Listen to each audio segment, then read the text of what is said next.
Здравствуйте, это программа «Интервью дня» на телеканале ТОВ-24, в студии Татьяна Рамазанова. Сегодня мы будем говорить о выплатах пособий на детей с 3 до 7 лет. В студии Чечена Михайловна Дудуб, заместитель министра труда и социальной политики Республики Тыва. Здравствуйте. Здравствуйте, Татьяна. Чечена Михайловна, система выплат пособий с 3 до 7 лет сработала не сразу во многих регионах России.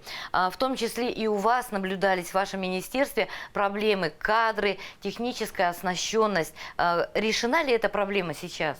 Татьяна Евгеньевна, естественно, это очень волнующий вопрос, который остро стоит не только у нас в республике, это во многих регионах. Но есть регионы очень богатые, которые эту проблему самостоятельно решили. В данное время у нас в республике Тыва муниципальное образование, управление труда и социальной защиты находится в муниципальных образованиях в ведении. Министерство труда – это как уполномоченный орган по финансированию. Да? Это финансовые средства через Министерство труда, и мы дальше отпускаем на уровень муниципалитетов. Заявление, которое принимается по поручению Путина, мы все знаем, от 3 до 7, это очень хорошая поддержка, но тем не менее, эта поддержка у нас в Республике Тыва, управление труда, в данное время они работают в ручном режиме. Сейчас те родители, которые подавали с 1 апреля 2021 года, какой доход за какое время считался? За 2019? За 2020 год, предыдущий год. За 2020 год. За 2020 год, который они работали. Если он состоял, центр занятости населения по безработице, если человек состоял и подавал заявление, там тоже другие правила устанавливали. Там не менее должно быть 10 месяцев дохода, да? 10 месяцев. Если ЦЗН состоял 3 месяца, и оттуда там сейчас учету состоит только 3 месяца, по общественным там 3 месяца, там 6 месяцев, да, если состоял, там есть правила ЦЗН, и потом они уходят, потому что уже все, срок вышел, и ее оттуда отчисляют. 6 месяцев, то не дотягивает 10 месяцев. Если не дотягивает 10 месяцев, предыдущие доходы туда можно приплюсовать. Если в сером конверте человек получал, то получается, Татьяна Евгеньевна, он не получит, естественно. Смотрите, Чечена Михайловна, вот такой вопрос был задан Владимиру Владимировичу на последней пресс-конференции, по-моему, из Астраханская область. У ней не принимали у женщины заявление, потому что у ней не было 12 рабочих месяцев за год. Все-таки сколько нужно, чтобы ты работал в 2020 году? 1 месяц. То есть, если даже 1 месяц ты работал, пособие... Причем это перечислено в ФНС и пенсионный фонд, ты имеешь право получить это пособие. Астраханской области, видите, перебор был, но у нас такого опрос был, всех запрашивали, всех регионов, но у нас в Туве этого нет. Мы смотрим предыдущий доход. Есть там индивидуальный подход. СЗН, там, если состоял, там требуется 10 месяцев, да, чтобы он работал, требуется. Если ты нигде не работал, 1 месяц отработал. Но вот в этом году, в 2021 году, человек, если в январе, феврале 1-2 месяца поработал и подает в сентябре, в октябре месяце, мы, потому что прием заявления осуществляется, Татьяна Евгеньевна, то 31 декабря. И если даже гражданин 31 человек, который подававший заявление, мама или папа, которые они подают заявление 31 декабря, то мы с 31 декабря полностью считаем, и с 1 января 2021 года за все месяцы он получит. Если заявитель, который подавал заявление, получил отказ, очень много вопросов идет по отказу, по нулевому доходу, который нигде не числился, получал серым конверт, просто серый, просто нигде не официально числился и получал зарплату, то, естественно, он не получит, будет отказ, Татьяна Евгеньевна. И еще есть такое отцовство, да, неполные семьи, которые приносят. Если отец тоже не работает, указан в графе, анкета, когда заполняет, указано, не работает, тоже может получиться отказ. Если нет отца, лучше не подавать это, я думаю, это заявление, потому что тоже неполной семье может отказать отцовство. Если он не живет, если она одна, лучше вот подавать как есть. Это заявление об отсутствии, вот то, что они не живут, да, что не в гражданском браке. А если в гражданском браке полная семья, если отец не работает, тоже отказ.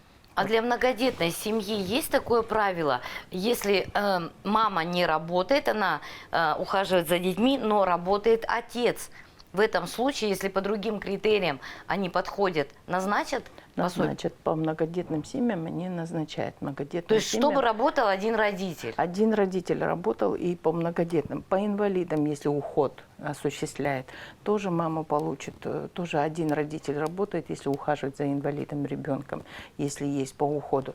Этот человек тоже имеет право получить это от 3 до 7 лет.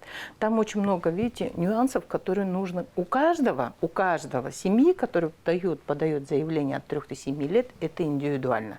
У всех разные ситуации, поэтому учет и отчет, который предоставление от 3 до 7 лет, индивидуально. Поэтому, когда подает заявление, было, конечно, лучше консультироваться. А где можно было бы проконсультироваться? Там действительно очень много вопросов. И даже в одной программе мы просто с вами физически не сможем это все осветить. В данное время по городу Кызылу горячие линии действительно сами сотрудники не успевали. Но сегодняшнего дня там двоих молодых консультантов-добровольцев, которые по линии ОНФ, мы с 9 утра сегодня они начали там работать и работать именно по горячей линии по телефону 30189. От 3 до 7 лет пособие трехуровневый. То есть 50%, да, это 5661, это у нас в Туве 6105 рублей, да.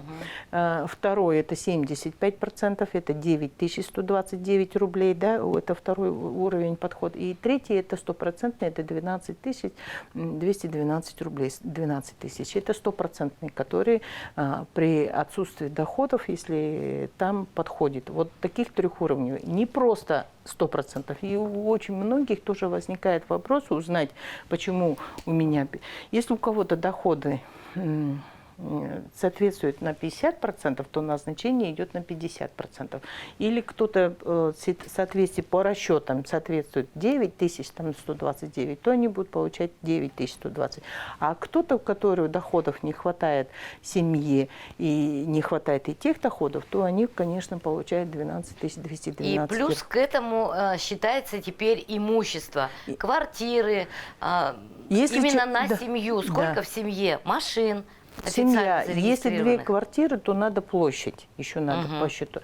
Есть же квартиры, которые большой площади, есть которые маленькой площади. То, видите, там 2 квартиры, если площадь поменьше, то может быть как 1 квартира может считаться. Это от площади зависит. А то есть все-таки считается собственность папы или собственность мамы? Или вместе? Вот, допустим, 1 квартира принадлежит маме, а другая бывает папе. Вот, обе считается, видите, потому что доход считает на маму и на папу. То есть все-таки идет суммарный доход на всю семью. Это доход от трудовой деятельности, имущества и также машины, лодки, даже катера. Земля. Земля еще. Да, земля. Все это считается, поэтому есть у людей 2 машины, есть 2 квартиры, но при этом они не имеют доходов, это может быть такое случиться, да, и поэтому этим людям тоже возможно расчет от площади квартиры, если соответствует по тому нормативу, который у нас спускает сверху, то мы можем подать. Если они превышают тоже те площади, то тогда тоже будет отказ. И все-таки хотелось бы, Чечена Михайловна, уточнить. Вот вы сказали, что вот те, кто подал заявление с 1 апреля, у них считают доход за 2020 год. За 2020 год. А вот те, кто, допустим, подаст заявление 31 декабря 2021 года, у них доход также будет считаться за 2020 год? Нет, уже 2021 год. Уже за 2021. Поэтому я, когда повторно, если есть отказы, чтобы не расстраивался заявители, мирополучатели, да, они могут подать повторно и в сентябре, и октябре, ноябре. При этом уже показывая свой доход за январь, вот за 2021 год. За 2021 год это учитывается, в конце года они могут подать. Но, естественно, они будут получать с того месяца, который подали. То есть они, допустим, подали с 1 октября. Да. Им пересчитали, и они будут получать с 1 октября? С 1 октября только будут получать доход. А данное время, если отказано, И повторно, если подают, они будут получать только с того месяца, который они подавали. Почему это происходит? Потому что в тот момент у них был доход не подтвержден, поэтому так. И лучше было бы, конечно, заявление подавать с учетом консультаций. Да? Есть интернет. В интернете очень много от 3 до 7 везде написано. Нажимаешь кнопку «Пособие от 3 до 7 лет». При каких случаях выдает в интернете? Все имеют телефоны. Естественно, все пишут от 3 до 7 лет. Это, конечно, это существенная поддержка для семей. У нас поставлена задача до конца июля месяца выровнять город Кызыл. Немножко осталось им терпения, потому что уже отработанных заявлений, уже, которые и отказов очень много будет, потому что неправильно подано заявление, и которые не соответствующие, есть доходы, которые дают, да, по любым, по другим причинам будет отказы. Но эти отказы, сейчас горячей линии у нас будет работать, и по Министерству труда тоже, наверное, отдел выплаты сейчас, они очень заняты, очень многие заболели ковидом, да, поэтому у нас тоже рабочих сил мало стало. И мы все равно будем их мерью.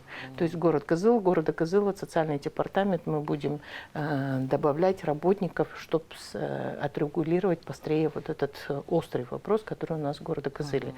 Очень много жалоб по отказу. Не от того, что мы получаем. Отказы надо уже индивидуально.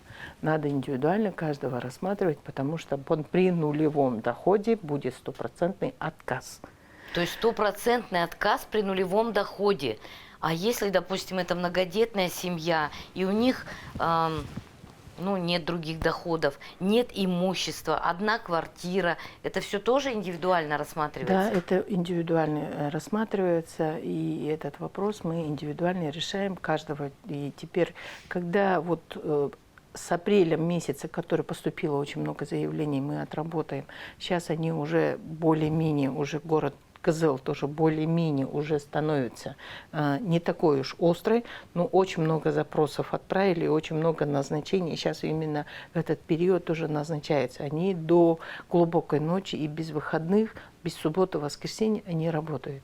Естественно, у них зарплаты не такие уж большие, тоже как у нас на МРОТах поставлены, и очень колоссальный. Вот, прежде такого не было, поэтому, наверное, автоматизированная система речи не стояла от 3 до 7. Наверное, вот сейчас вы запустите вот этот механизм, то есть впервые же все это делается, очень много заявителей, очень много запросов нужно подавать, и дальше полегче будет двигаться. Да, у нас, видите, запрос уходит и ГАИ, МВД, военные структуры, где родители работают, федеральные структуры, которые работают, федеральные структуры Минобороны уходят, видите, очень много запросов уходит, опеки, попечительства, которые уходят, ЦЗН, которые мы отправляем, если человек состоял ЦЗН, запросы, судебные приставы, и отец выплачивает алименты или нет. И все доходы мы, если даже человек пишет, заявитель пишет, что он не получает, но это мы должны подтверждать, уже должны запросами. Всем получателям нашим, которые получают пособие от 3 до 7, набраться терпения. То по городу Кызылу в муниципальных образованиях уже острые проблемы уже сняты, они уже выходят на ежемесячные платежи и, конечно, естественно, поступившим по заявлениям, которые будут отрабатывать. Но это уже гораздо чуть-чуть легче. А по городу Кызылу у нас будет проблема 30189, который горячей линии, которую мы вчера запустили. Он был, но мы просто увеличиваем количество людей, которые будут работать и обслуживать вас, уважаемые получатели. Поэтому наберитесь терпения. Если звоните по телефону, человек скажет, просит 15-20 минут подождать, то подождите, пожалуйста, потому что надо посмотреть, поднять ваше дело, изучить, и потом, или, пожалуйста, оставьте телефон, чтобы они вам перезванивали и дополнительно сообщали. Ну, естественно, мы будем эту работу более усиливать. Были бы студенты, мы бы, конечно, воспользовались. Но и нашлись волонтеры, есть люди, которые нам будут помогать. Спасибо, Чечена Михайловна. Это была программа «Интервью дня». Мы говорили о пособиях с 3 до 7 лет. В студии была Чечена Михайловна Дудуб, заместитель министра труда и социальной политики Республики Тыва. Спасибо.